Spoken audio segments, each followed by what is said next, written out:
આજરોજ શ્રી ભાંડોદરા પ્રાથમિક શાળામાં મુકેશભાઈ ખેરની બદલી થતાં વિદાય સમારંભ યોજાયો। આજરોજ તારીખ 23 સપ્ટેમ્બર 2024ના રોજ ભાંડોદરા પ્રાથમિક શાળામાં ફરજ બજાવતા શિક્ષક મુકેશભાઈ ખેરની બદલી દાતા તાલુકાના રસુલપુર પ્રાથમિક શાળામાં થતાં સન્માનભેર વિદાય સમારંભ યોજાયો। શાળામાં સવારે જ મુકેશભાઈ ખેરની બદલીના સમાચાર મળતાની સાથે ગ્રામજનોના ટોળેટોળા શાળામાં એકઠા થયા હતા।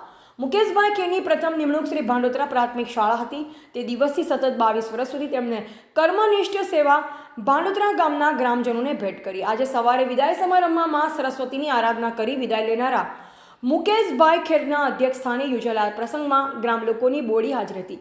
ગ્રામજનોએ મુકેશભાઈને સંભરણા સ્વરૂપે ફૂલ નહીં તો ફૂલની પાખડી, નાણાં, સાલફોટા વગેરે અર્પણ કર્યા, જેમાં વિનુભાઈ ઠાકર, લલિતભાઈ જૈન, કાનાભાઈ બોકા, વક્તાભાઈ ચૌધરી, દિનેશભાઈ ચૌધરી, દિનેશભાઈ સેંધોલ, કાંતિભાઈ પરમાર, સુરેશભાઈ ચૌધરી, કાળુસિંહ રાજપૂત, ઉદાભાઈ પ્રજાપતિ, ડામરાભાઈ ચૌધરી વગેરે ગ્રામજનો ઉપસ્થિત રહ્યા। ભાંડોદરા પ્રાથમિક શાળાના ગુરુગણ સ્ટાફ મિત્ર દ્વારા ₹11,000ની ચાંદીની મૂર્તિ ભેટ કરવામાં આવી। શાળાના આચાર્ય શ્રી કવિતાબેન પરમાર દ્વારા પ્રાસંગિક પ્રવચન કરવામાં આવ્યું। કાર્યક્રમનું સમગ્ર સંચાલન ગ્રામજનોના સહયોગથી તેમજ સ્ટાફ મિત્રોના સહયોગથી નાનજીભાઈ મોદી દ્વારા કરવામાં આવ્યું। વિદાય લઈ રહેલ શિક્ષક દ્વારા તમામ વિદ્યાર્થી ભાઈ બહેનો અને નાસ્તો કરાવવામાં આવ્યો। છેલ્લે 2 ઢોલ તેમજ ગ્રામજનો વિદ્યાર્થીઓ ભેગા મળી પુષ્પોનો વરસાદ કરી મુકેશભાઈ ખેરને વિદાય આપી। રિપોર્ટર વિનોદ ઠાકર, ભાંડોદરા।